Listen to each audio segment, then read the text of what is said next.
तो आप सभी को नमस्ते प्रणाम। मैं आपका अपना ठाकुर प्रखर सिंह और रात के 10 बज चुके और कहानी का जो सिलसिला है बदस्तूर जारी है। आज की कहानी की बात करूं तो ये कहानी हमारे देश की नहीं है, हमारे देश से हजारों किलोमीटर दूर मिडिल ईस्ट की है। लेकिन इस कहानी को सुनाने का सीधा मतलब यही है, चूंकि इस कहानी की वजह से आपको कुछ चीज़ें भी पता चलेंगी और दूसरी बात यह है कि मिडिल ईस्ट में जो कुछ घटना घटेगी उसका सीधा इफेक्ट हमारे देश पे भी पड़ेगा।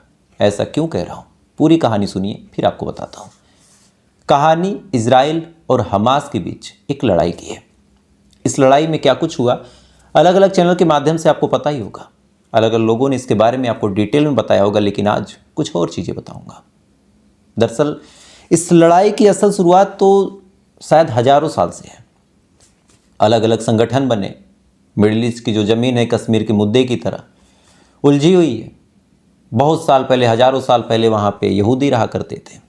उसके बाद फिर यहूदी वहाँ से चले जाते हैं, फिर रोम की सरकार आती है, उसके बाद फिर वहाँ पे फिलिस्तीनी आते हैं।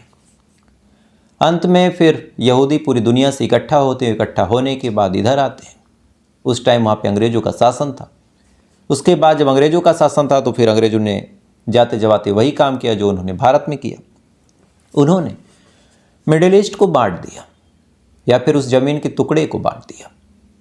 उसमें कुछ हिस्सा इजराइल को दे दिया, कुछ हिस्सा फिलिस्तीन को दे दिया। अब दोनों देश बन गए। साल 1947 की ये बात है जब भारत में अंग्रेज छोड़ के गए थे, जब भारत आज़ाद हुआ था। तो जैसे यहाँ भारत पाकिस्तान बना वैसे वहाँ पे इजराइल फिलिस्तीन बना। लेकिन भारत में तो तमाम चीज़ें ठीक रही। वहाँ पे जो अरब कंट्रीज़ थी उन्होंने हमला कर दिया। इस हमले का खामियाजा ये हुआ कि इजराइल तो वो जंग जीत गया, लेकिन उसने फिलिस्तीन की ओर ज़मीन कब्जा कर ली। उसके बाद एक और हमला होता है 6 दिनों तक। उसके बाद इजराइल ने और ज़मीन कब्जा कर ली, और तब से चूंकि इजराइल के ऊपर अमेरिका का हाथ है तो ऐसे हाल में वो फिलिस्तीन की ज़मीन को छोड़ने को तैयार नहीं है। लगातार फिलिस्तीन के अलग अलग हिस्से को कब्जा भी कर रहा। अलग अलग संगठन भी बने फिलिस्तीन को आज़ाद कराने के लिए। पहले PLO था, उसके बाद एक और बना। जब दोनों से बात नहीं बनी तो एक गर्म दल जिसका नाम है हमास, और जिसको वेस्टर्न मीडिया और इजराइल आतंकवादी संगठन मानता है, लेकिन अभी तक हिंदुस्तान ने आतंकवादी संगठन की संज्ञा इसको नहीं दी है। उसके पीछे भी कारण है कि अलकायदा को जब आतंकवादी संगठन मानने के लिए भारत ने कहा था तो फिर इजराइल ने मना किया था। उस टाइम इजराइल ने कहा था कि नहीं, जो अलकायदा है उसके बारे में अभी हम विचार करेंगे, वो आतंकवादी संगठन की श्रेणी में हमारे हिसाब से नहीं आता। भारत का जो ऑफिशियल स्टैंड है वो भी फिलिस्तीन के पक्ष में, और उसके पीछे एक रीज़न भी है। अगर हम फिलिस्तीन का सपोर्ट नहीं करेंगे तो फिर कश्मीर वाले मुद्दे पे पाकिस्तान के खिलाफ हम कैसे बोल पाएंगे। UN में अगर हम किसी कब्ज़ा करने वाले का सपोर्ट करते हैं तो फिर हमें न चाहते हुए भी पाकिस्तान की बात को मानना पड़ेगा। और यही वजह है कि भारत शुरू से लेकर अंत तक फिलिस्तीन के ही पक्ष में आज तक बात करता है। खैर, ये तो एक छोटा मोटा इंट्रोडक्शन हुआ जो आपको अलग अलग चैनलों के माध्यम से, अलग अलग जगहों से, न्यूज़ चैनल के माध्यम से या फिर अपने नॉलेज में पता होगा। अब बढ़ते हैं असली कहानी के ऊपर। कई बार जब से हमास बना उसने भी इजराइल के ऊपर अटैक किया। कई बार ऐसा हुआ कि इजराइल ने भी हमास के ऊपर अटैक किया। लेकिन असल शुरुआत जो इस जंग की हुई, जो इस टाइम चल रही है, वो साल 2023 में होती है। तारीख थी 7 अक्टूबर। इजराइल भी ठीक ठाक तरीके से रह रहा था, हमास भी ठीक ठाक तरीके से रह रहा था, फिलिस्तीन भी ठीक ठाक, ज़्यादा तनातनी नहीं थी। लेकिन इसी दौरान अचानक से हमास अटैक करता है। लगभग हमास के 3000 लड़ाके इस अटैक को प्लान करते हैं। प्लान करने के बाद अचानक से रॉकेट दागते हैं, उसके बाद अंदर घुसते हैं, IDF को मारते हैं, यानी इजरायली डिफेंस फोर्स को। और कहते हैं कि इस पूरे हमले में 1200 से 1300 इजरायलियों की मौत हुई थी।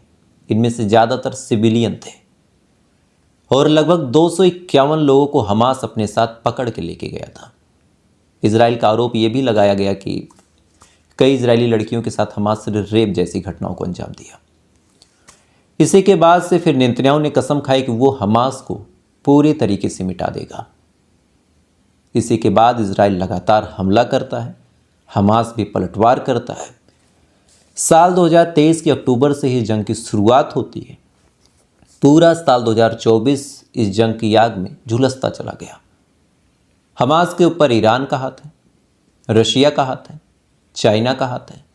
ये तमाम लोग पैसे देते हैं हमास को, हथियार देते हैं, वो तमाम ज़रूरी चीज़ें देते हैं जो ज़रूरी हैं एक लड़ाई के लिए। इधर इजराइल के ऊपर अमेरिका का हाथ है और भी अगल बगल की कुछ कंट्रीज़ है जो जाने अनजाने में सपोर्ट करती ही रहती हैं, और इस वजह से दोनों देशों की लड़ाई 1 साल तक चली। शुरू में जब हमास थोड़ा सा कमज़ोर हुआ, इसी दौरान इस लड़ाई में एक और मज़ेदार घटना घटती है।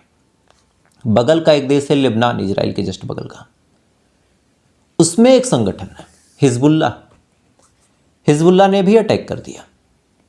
अब इजराइल यहाँ 2 फ्रंटों पे लड़ रहा था, एक हमास से, एक हिजबुल्ला से। हालांकि दोनों फ्रंटों पे ठीक ठाक लड़ाई चल रही थी।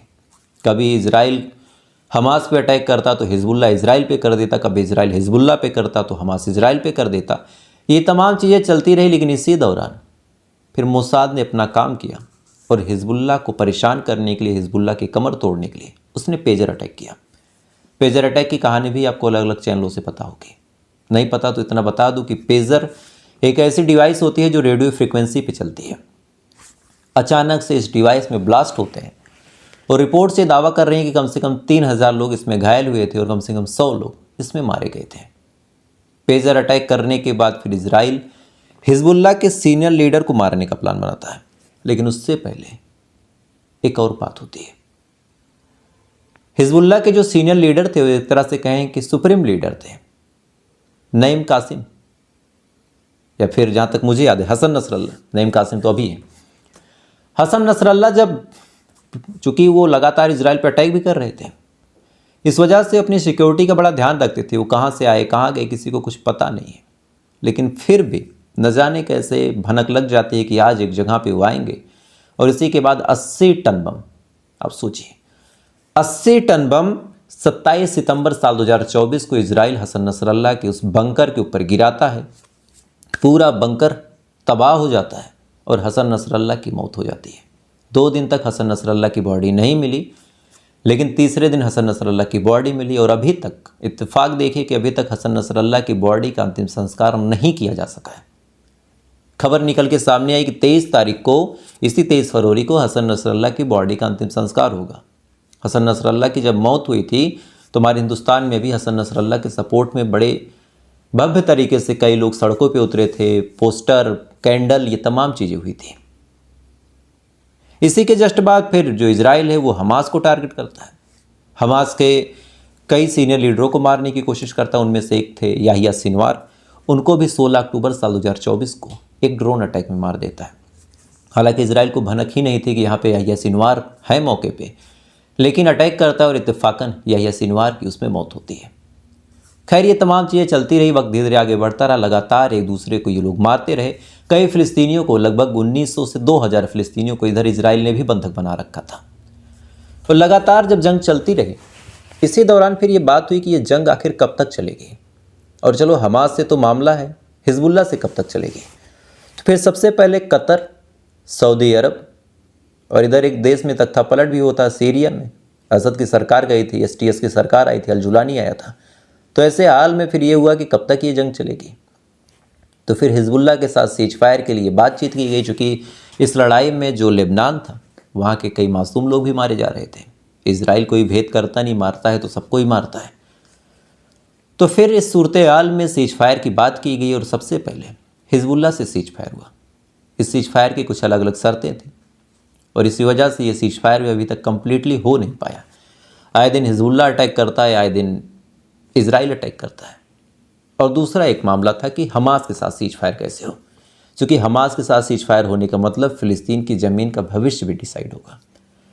तो हमास के जो सीनियर लीडर थे वो, और इजराइल के जो ऑफिशियल थे, इजराइल कर्ड्स, वो ये दोनों लोग पहुंचते हैं कतर के पास और कतर इसमें मेडिएशन करता है और फिर सीज फायर की बात होती है।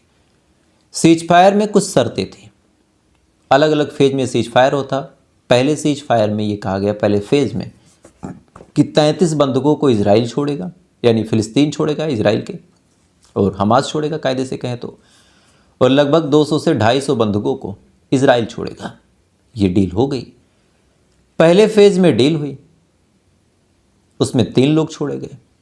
फिर दूसरी बारी है, उसमें भी 3 लड़कियां छोड़ेगी। उनका वीडियो वायरल हुआ था, मैंने आपको दिखाया भी था।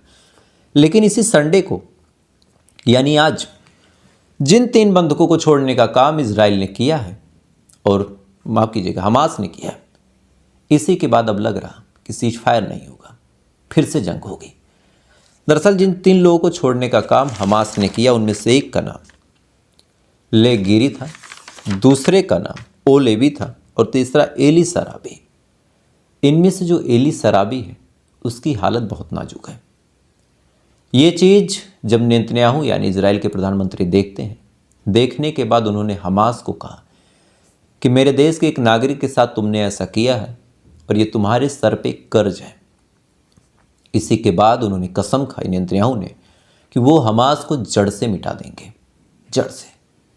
हालांकि ये कसम ऐसा नहीं कि इजराइल पहली बार खा रहा, इससे पहले भी बहुत बार ये कसम इजराइल ने खाई लेकिन कर नहीं पाया। क्योंकि अभी भी सीज फायर की जब वीडियोज़ निकल के सामने आती हैं तब उसमें दिखता है कि हज़ारों की तादाद में जो हमास के लड़ाके हैं हाथों में इजरायली बंदूकें पकड़े खड़े हैं। खैर, तो ये कसम खाई, कसम खाने के बाद अब ये आगाज़ हो चुका है कि फिर से सीज फायर तोड़ के दोनों देश आपस में लड़ेंगे भिड़ेंगे, मासूम मारे जाएंगे। अभी तक जो डाटा है 62 से 63 हज़ार फिलिस्तीनी मारे गए हैं, 62 से 63 हज़ार, लगभग 2-3 हज़ार इजरायली मारे गए हैं, IDF के भी सैकड़ों जवान मारे गए।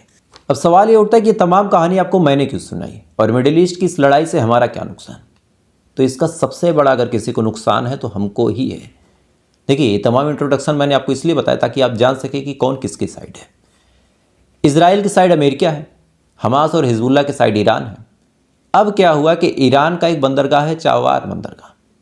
अमेरिका को जब पता चलता है कि इस बंदरगाह की वजह से ईरान की ठीक ठाक कमाई होती है, फ़ौरन अमेरिका ने इस बंदरगाह पे सेंसन्स यानी प्रतिबंध लगा दिए। अब जैसे ये प्रतिबंध लगाया गया, मतलब बड़ा साफ है कि इस बंदरगाह पे अब इंटरनेशनल जो शिप्स हैं वो नहीं आ सकती। अब बंदरगाह ईरान का, तो इसमें हमारा क्या नुकसान। तो इस बंदरगाह को बनाने वाले ही हम थे। क्योंकि पाकिस्तान से हमारे संबंध अच्छे नहीं थे, ऐसे हाल में पाकिस्तान को अवॉइड करने के लिए, जैसे हमें अफगानिस्तान में कोई चीज़ भेजनी है या फिर कहीं और कोई चीज़ भेजनी है, तो पाकिस्तान के सी रूट का इस्तेमाल हमें ना करना पड़े, इस वजह से हमने ईरान में एक बंदरगाह बनाया था। लाखों डॉलर हमने इन्वेस्ट किए थे इस उम्मीद में कि यहाँ से हम अपने जहाज़ों को भेजेंगे। चाहवार एयर जो पोर्ट है, उस चाहवार पोर्ट पे हमारे जहाज़ रुकेंगे, वहाँ से छोटी छोटी शिप्स में ये जहाज़ के जो लदे हुए माल होंगे वो पूरी दुनिया चले जाएंगे। अब अमेरिका ने चूंकि ये लगा दिया है प्रतिबंध इस पे, तो ऐसे हाल में जो पोर्ट है वो बंद हो गया। हमारे लाखों डॉलर जो हमने वहाँ पे इन्वेस्ट किए थे वो तो खराब हुए ही। अब सवाल ये है कि अगर हमें अफगानिस्तान या फिर किसी भी देश में कोई चीज़ समुद्र के रास्ते से भेजनी हो तो हम भेजेंगे कैसे। साथ ही और तमाम चीज़ों पे प्रतिबंध लगने की वजह से चीज़ों पे महंगाई का भी असर है। और यही कारण है कि ये कहानी मैं आपको इतनी देर से सुना रहा था।